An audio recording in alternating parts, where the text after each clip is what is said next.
There's nothing like that first cast, the cool air, the ripple of water, and the hope of landing a lunker. But bass fishing isn't just luck. If you've gone home empty-handed, you know it takes more than showing up. Today I'm sharing 7 proven tips real anglers use to catch more bass in ponds, lakes, or rivers. No theory, no guesswork, just what actually works. Stay till the end. Tip number 7 is what most anglers get wrong.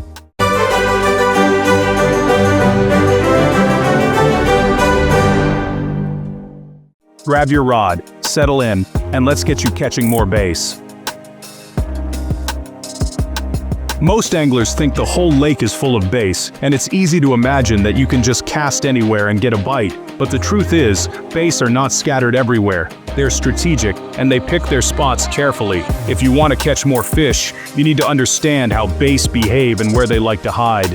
Bass are ambush predators. They don't just swim around aimlessly. Instead, they wait in places where they can surprise their prey. Their entire hunting strategy is built around stealth and patience. They use structure, submerged logs, rocks, weed beds, and docks as cover and attack points. These features break up the water, create shadows, and give bass the perfect place to hide and wait for unsuspecting bait fish or insects to swim by. Before you even make your first cast, take a few minutes to scan the water. Look for shady spots, fallen trees, or drop-offs. These are classic hiding places for bass. The more you can identify these features, the better your chances of finding fish. Early mornings are prime time. As the sun rises, bass cruise the shallows near grass lines and lily pads, searching for an easy meal. The low light makes them feel safe, and they're more likely to be active and feeding. But as the sun gets higher and the light gets brighter, bass move deeper or hug tight to cover. They're looking for shade and cooler water, so you'll need to adjust your approach as the day goes on. Don't waste your time casting into empty, open water where there's no structure or cover. Bass rarely roam these featureless areas, especially during the day. Instead, focus your efforts where structure meets open water. These transition zones are like the dinner table for bass. Bait fish gather here, and bass are never far behind. Shade is your friend, especially on bright sunny days. Overhanging trees, docks, and even a single stump can create enough shade to attract bass. Bass will stack up under docks, hide beneath overhanging branches, or sit next to a lone stump. These spots offer protection and a perfect place to ambush prey. Don't overlook points and drop-offs. These are key locations where the bottom changes quickly, and bass love to hang out here, especially when they're transitioning between shallow and deep water. Any place where the bottom drops off fast, like a ledge or a channel edge, is worth a few casts. Bass position themselves right on the edge, ready to dart out and grab passing prey.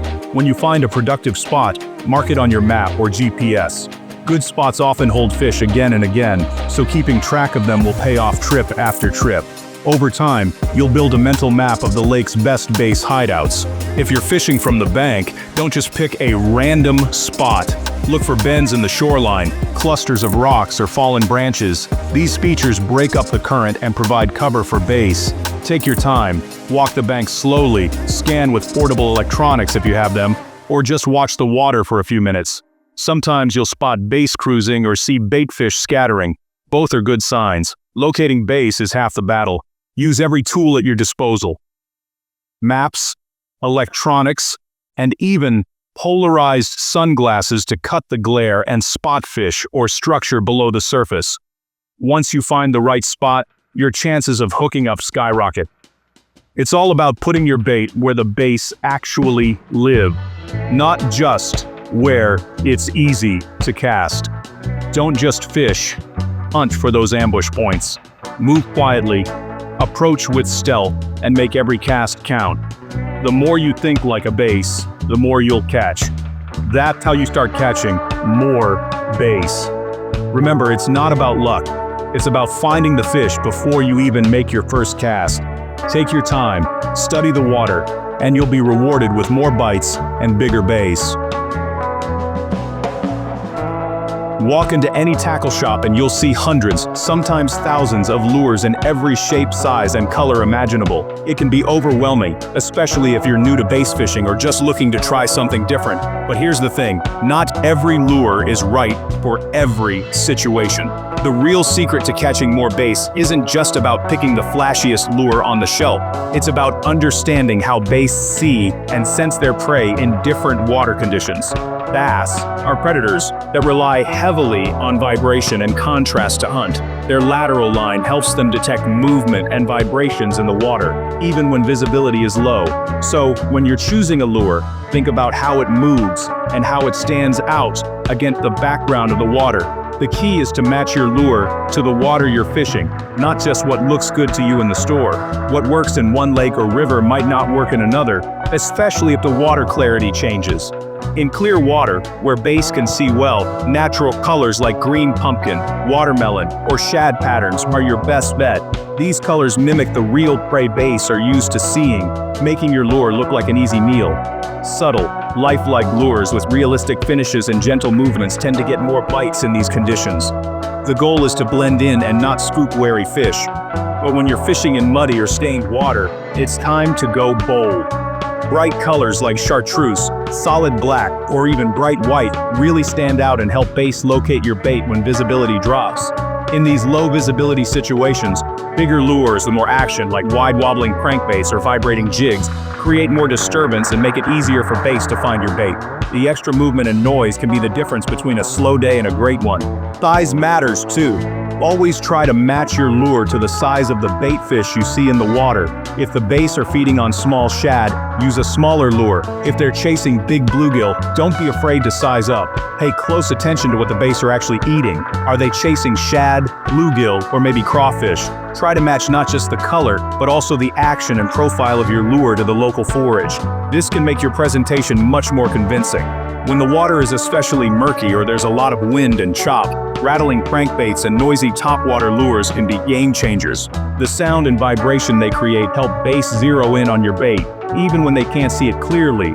If you're not getting bites, don't be afraid to experiment. Often, simply changing the color of your lure can make a huge difference before you decide to move to a new spot. Sometimes, a small adjustment is all it takes to trigger a strike. Always let the water conditions guide your lure selection. Take a moment to check the clarity, the color, and even the temperature of the water before you tie on your first bait. The more you pay attention, the more you'll learn what works best in each situation.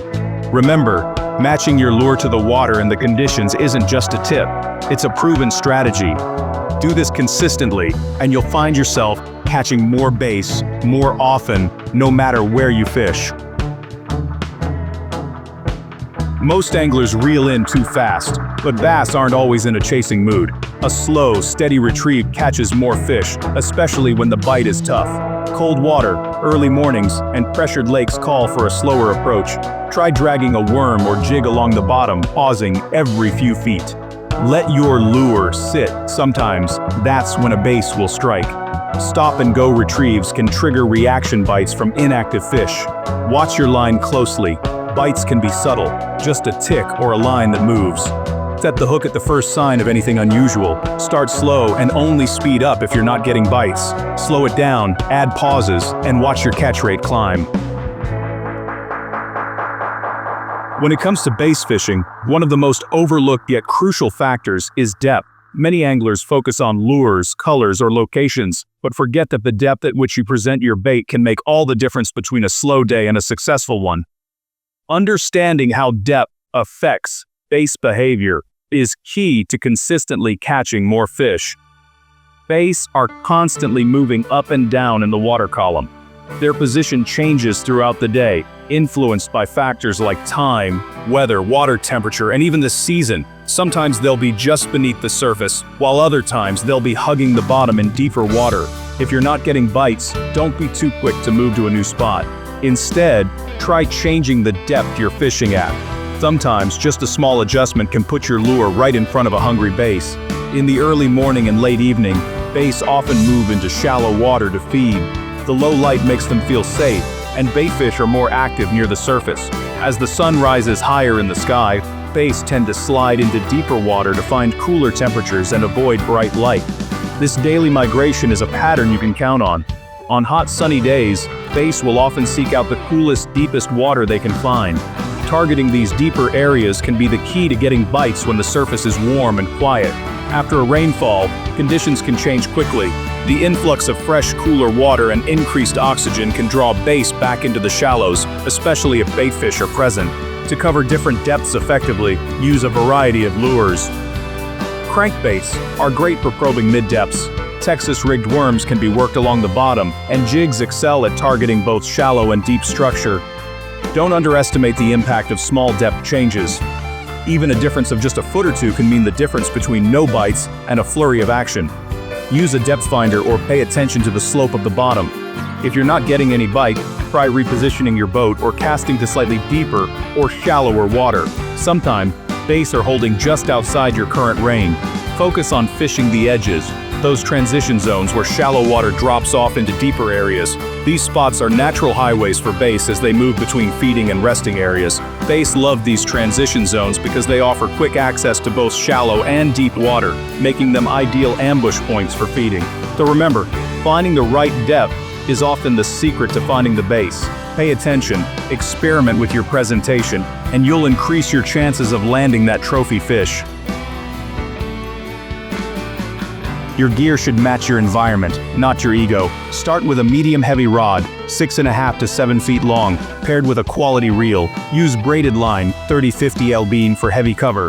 Lighter fluorocarbon or mono, 10-15 lb for open water. Sharp, strong hooks make a huge difference. Upgrade factory hooks if needed. Match your gear to your lure, heavier setups for jigs and frogs, lighter for finesse baits. 2 or 3 well-chosen combos cover almost every situation. Take care of your gear. Clean reels, check line, sharpen hooks. Well-maintained equipment won't let you down. The best gear is what helps you fish confidently and effectively. Bass don't wear watches, but they pay attention to the weather. Cloudy days are prime. Bass roam and chase more. Wind is your friend. It breaks up light, concentrates baitfish, and brings bass in. Cast into or along wind-blown shorelines for your best shot. Light rain oxygenates water and makes bass aggressive. Don't be afraid to fish in the rain, just stay safe. Before a cold front, bass feed heavily. After, slow down and fish deeper. Sudden weather shifts can trigger feeding frenzies. Sometimes, staying an extra hour makes all the difference. Keep a simple weather journal to spot patterns. Fish the conditions, not the clock, and you'll stay one step ahead.